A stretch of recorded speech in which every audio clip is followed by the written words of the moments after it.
player you think will score more fantasy points that week. If they do, well, that's a win. Get the most victories by the end of the season.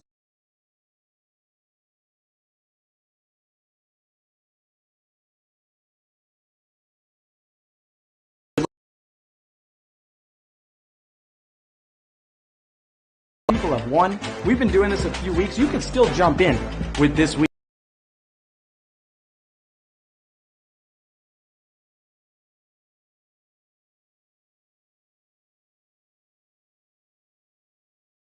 This week we're going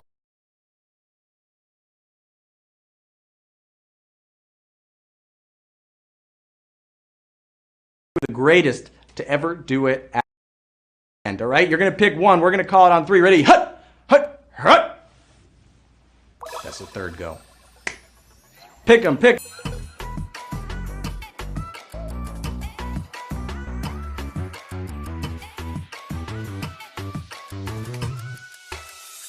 You're Gronkowski. What do we got?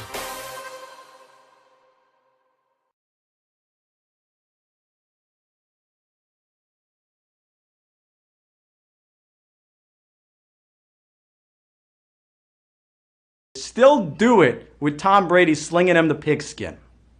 Good luck. Let's talk some trivia now. I'm going to ask you 12 questions tonight, not the normal 10, 12 questions for our Thanksgiving special about the NFL in this past week in fantasy football. All of our questions are powered by our friends at Sport Radar. If you get all questions right, you and whoever is left will split the prize pot of $10,000. And that is not a typo, folks. Normally it's $2,500. It is $10,000 tonight because this is Thanksgiving. You don't have primetime football to watch. I see we're almost at 60,000 of you right here. This is big time. On Thursday night, primetime, we're giving you those trivia questions. You might not be working tonight, but you're about to get that paper. Let's get ready for our trivia kickoff. Get ready into your ready position. And I mean, if you're too full, stay in your seat. There's no reason to get up. If you planted on the couch, if you're at the kitchen table, if you're lying down in bed on your phone, don't go anywhere. You can play, sitting down, lying down, whatever it takes. Let's go. Q1. Which team has not played on every Thanksgiving since 1978? The Dallas Cowboys, the Washington football team, and the Detroit Lions. One of those three teams. They all played today. I mean, just because it says Washington football team, that doesn't include their history as the other team. And I'll tell you this, the Lions are Thanksgiving's team, beginning their Turkey Day tradition in 1934. Since 1978, America's team, the Cowboys, have also played every Thanksgiving. All right, but 26,717 of you, I see you listening and getting that one right. Washington entered the game 1-8 against the Cowboys on Thanksgiving. They're now 2-8. What a beatdown for Washington. Ron Rivera, Riverboat Rom. Is this how you row a boat? Clearly I was not into outdoors enough. I like football though. For Q2, we are going to bring in one of the all-time greats, a guy who won a Super Bowl, an MVP, and is in the Pro Football Hall of Fame. Hey everyone, I'm Pro Football Hall of Famer Marshall Faulk. I hope everyone is having a great Thanksgiving. I spent the majority of my career playing for the Rams, who reside in Los Angeles right now. So, my question is, prior to moving back to Los Angeles, where were the Rams based in? St. Louis, Indianapolis, Houston. I'll tell you what, I know that Kurt Warner, Isaac Bruce, Torrey Holt, and the boys back in the day, they know the answer. Marshall, I'll let you tell them. Okay. The Rams played in Los Angeles from 1946 to 1994. But I joined the team in 1999, where we played in St. Louis. As part of the greatest show on turf, we did a lot of great work. Congratulations to all of you who got the question right. Back to you, Jeff. All right, well, thank you so much for that, Marshall. As I said, you are one of the all-time greats. That greatest show on turf, 99 to 2001, had all three MVPs, Warner and Marshall Faulk. Impressive stuff. Little history for you. We're going to Q3. What QB is now tied with Matthew Stafford for the most all-time Thanksgiving touchdown passes? Tony Romo, Eli Manning, or Ben Roethlisberger? Romo, Eli or Big Ben? Well, Matthew Stafford came into today's game with 17 touchdown passes on Thanksgiving Day. That was the second most all time. The player he was chasing was actually calling the game. Up in the broadcast booth was Tony Romo, definitely deep down rooting for rushing TDs. 21,897. You figured out, maybe caught the drift that he was on the Cowboys? Well, it looked like Romo would hold on to that record until a late score by Mohamed Sanu from Matthew Stafford. Stafford has been playing in these games and throwing late in games coming from behind. Fantasy's fresh fit of the week, and we're actually going to stick with the Lions here. We're going to check out what Adrian Peterson was rocking, thanks to Kickstradamus on Twitter, giving him these cleats, which were meant to raise awareness for the food insecurity crisis. Game today. Now for Q4, I'm so excited to bring in one of my good buddies, a guy from Entourage, from Power. You know him from the Waiver Wire podcast, on the Extra Points podcast network. Maybe you watch him on Twitch, right on his own Twitch channel, his gaming content. Right now, we got Q4 with Jerry FERRERA. Thanks, Jeff, and I hope everybody is having a great Thanksgiving out there. Here's my question. Among quarterbacks with at least 10 rushing attempts this season, who is averaging the highest yards per carry? Kyler Murray, Lamar Jackson, Daniel Jones. Jerry should have warned me before coming with that fit, with that jacket. Look at him in that gaming chair doing his thing. I hope you didn't trip when answering this question, and I hope Jerry doesn't trip when giving you the answer. With 619 rushing yards and 10 rushing TDs, Kyler is having a historic rushing season for a QB. Lamar, the reigning MVP, is right up there too with 575 rushing yards going into this week's game. But Danny Dimes is more efficient than both of them, averaging 7.84 yards per carry on his 49 rushing attempts, single-handedly bringing the Giants back into the fight for the NFC East. Which might not be saying a whole lot. Thank you, everybody. Luck, and remember, please listen to the Waiver Wire podcast with myself and Jennifer Piacenti on the Extra Points Podcast Network. Back to you, Jeff. Pretty sure I recognize that guy from the Giants victory parade, right? The Entourage fans got that one. Daniel Jones is the answer. Oh, and so many of you got sacked thinking it was Kyler Murray who's having an outstanding year. The problem is that Daniel Jones is going to beat him in the playoffs. When Kyler Murray and Daniel Jones play, when the Giants win the NFC East, Lamar Jackson, he won the MVP last year. You guys didn't fall for that, but wow, Daniel Jones knocking some people out. I know you got those extra lives in there. Q5. What player started at QB last as a tight end in ESPN fantasy leagues? Taysom Hill, Nick Mullins, or Jalen Hurts? All right, a few guys who can do it all. Getting QB stats from your tight end spot feels a little dirty. But if someone's got to do it, it might as well be you. Don't let someone else take those points from you. You take advantage. Well, Taysom Hill retained his tight end eligibility for one more week as he started for the injured Drew Brees. He started at quarterback, but you could play him at tight end. And 15,000 of you who clearly, I know you used that extra life to get back in and get that one, got Taysom Hill, not falling for Jalen Hurts or Nick Mullins, who can do a lot. But I mean, this is Taysom Hill's spot right here. He's doing his thing. Free Jameis Winston, though, Sean Payton. I'm talking to you. Bring in, or Trevor Siemian, who's also on the team. Let's send it out right now to another guest question coming to the legendary MMA journalist, ARIEL Helwani. Hello there, Jeff. I hope you and your audience are doing well, and happy Thanksgiving to everyone out there. My name is ARIEL Helwani. In case you don't know, I cover mixed martial arts primarily for ESPN. It's great to be here. We are talking about rookie wide receivers, all right? So which rookie wide receiver has already reached double digits in touchdown scoring? Justin Jefferson, Chase Claypool, or CeeDee Lamb? All right, well, I guess two of those guys were drafted in the first round. One was drafted in the second round. Oh, Canada, our home and native land. Right, ARIEL?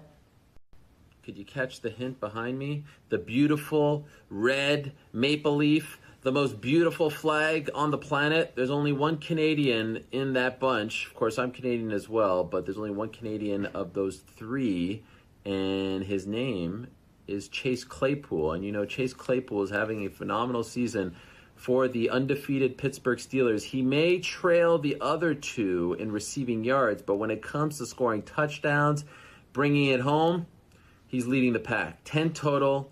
What a year he's having. Probably the future 2020 Rookie of the Year. And so that is the correct answer. Well, I didn't get KO'd by that question from Ariel. And you guys taking notes. You fantasy players know what Chase Claypool is doing. Thank you for that, Ariel. 13,172 of you getting past Q6. Because we're going 12 questions, we're halfway through this game right now. Do what you need to do to get rested, because I know it's been a long afternoon, night, morning, wherever you are in the world of eating turkey. Let's take a look at the halftime tweet and greet. I asked you on Twitter to name a random fantasy football player. Anyone, just name me a random fantasy football player. There were some outstanding answers. Someone said Visante Shenko, which I thought was hilarious. We had some Wayne Krabets. But my favorite was this from King Mike 52, who said Rob Baronis with his 8 of 8 field goal game. I don't know if it was 8 of 8 or 7.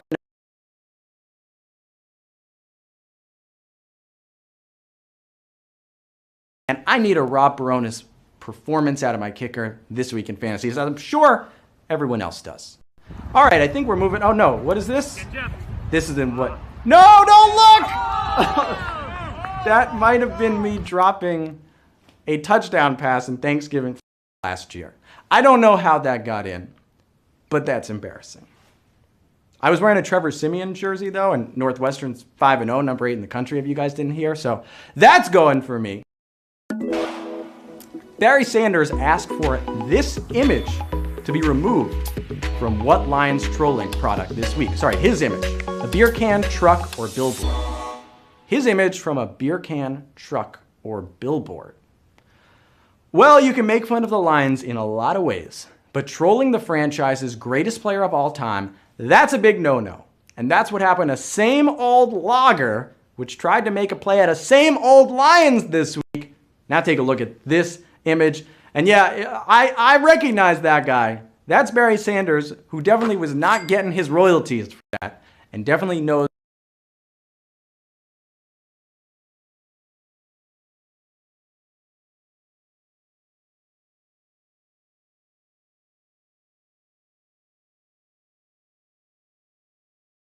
in the Michigan beer journals this week. I'll tell you this, Lions fans, after another thing, beer to, I guess, not celebrate what happened this afternoon. Q8. Which player's controversial Thanksgiving coin toss call? Sanders or Matt Hasselbeck? Bettis, Sanders, Hasselbeck. Is Sanders going back to back? Well, on Thanksgiving in 1998, as the Lions and Steelers headed to overtime, Pittsburgh got to call the coin toss. Jerome Bettis infamously said, tails. The ref claimed he said heads, but the coin toss came up tails. The Lions got the ball and went on to win the game. You be the judge.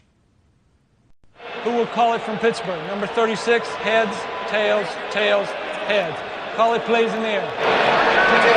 Heads is the call. He said heads. It is a tails. Oh, I believe he said tails. He did. I recommend you watch this clip back on YouTube. The bus has broken it down.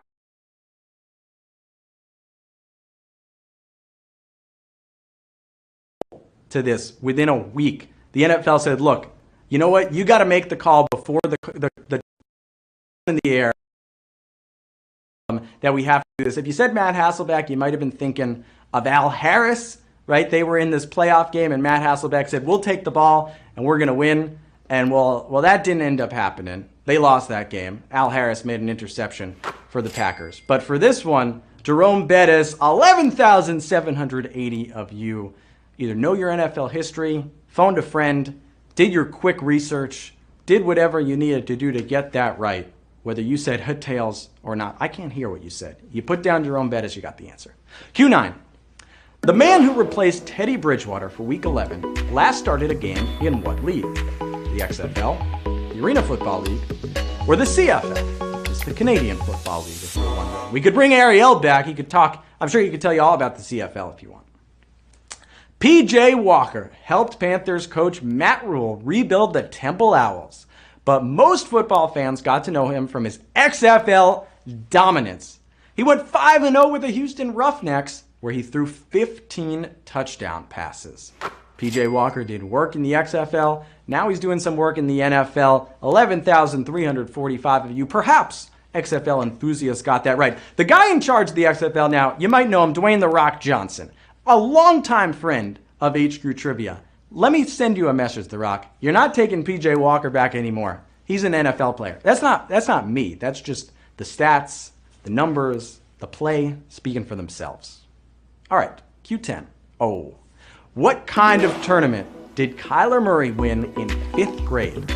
Archery, chess, bowling. You know a lot about Kyler Murray's life, and now you're going to learn even more, going back a long time. Apparently, talent in baseball and wasn't enough for young Kyler. He joined the chess in elementary school and won his final tournament in 5th grade. And guess what? He still plays with his friends like Larry Fitzgerald. Just a quick game of chess on the floor of the Cardinals locker room. Get well soon, Larry, by the way. But we need this. We need Kyler Murray in season 2 of the Queen's Gambit. We need that image of Kyler in the show. If you're watching it right now, he needs to be the next Beth Harmon. Kyler Murray, if football doesn't work out, there it is again. Look at him.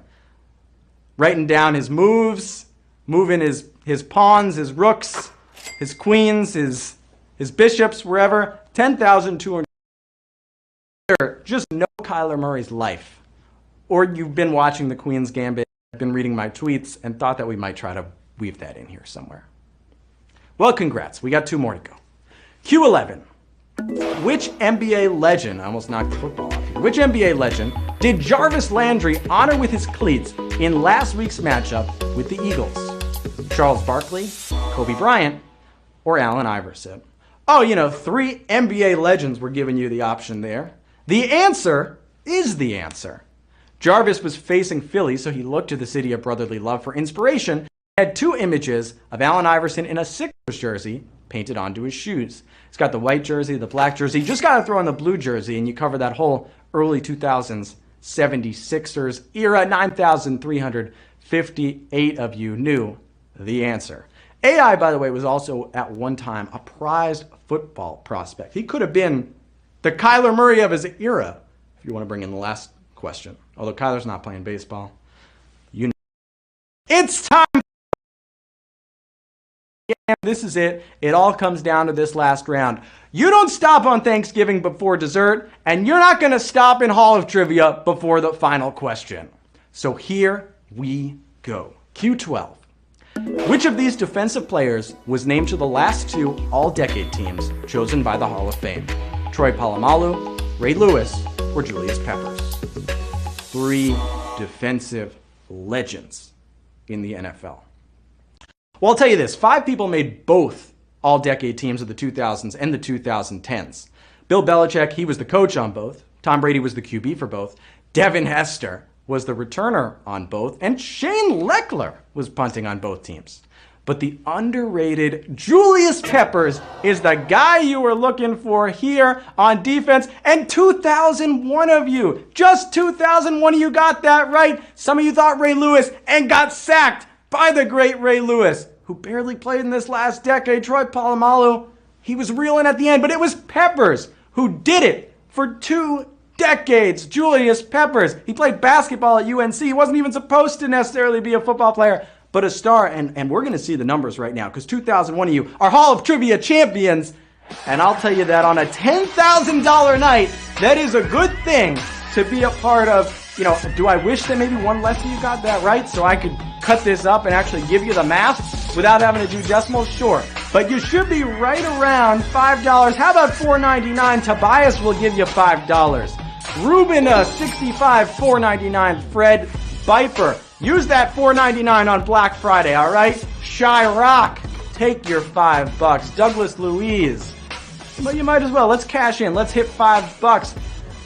Oh man, Alapez, $5. I guess we can't go too deep into the decimals. Some of you are getting 5. Some of you are getting 4.99. Plus, Reed, that's an awesome hat on your head. An awesome purple HQ hat. 2001 winners and $10,000 up for grabs. Congrats to all of our Hall of Trivia winners, new and old. You did not let your Thanksgiving food coma stop you. You were like Antonio Gibson, pounded through the hole against the Cowboys. Thanks so much for playing with us, and I hope to see you all again soon. Listen, there have been some people saying, is this just a Thanksgiving thing, or is this the end of Hall of Trivia? No, we play Hall of Trivia every Thursday at 8 p.m. Eastern Time, usually right before the Thursday night football game. Not tonight, because Steelers-Ravens got canceled. But usually right in that 8 p.m. slot before the Thursday night football game. So pay close attention to all that goes down in the football and fantasy week.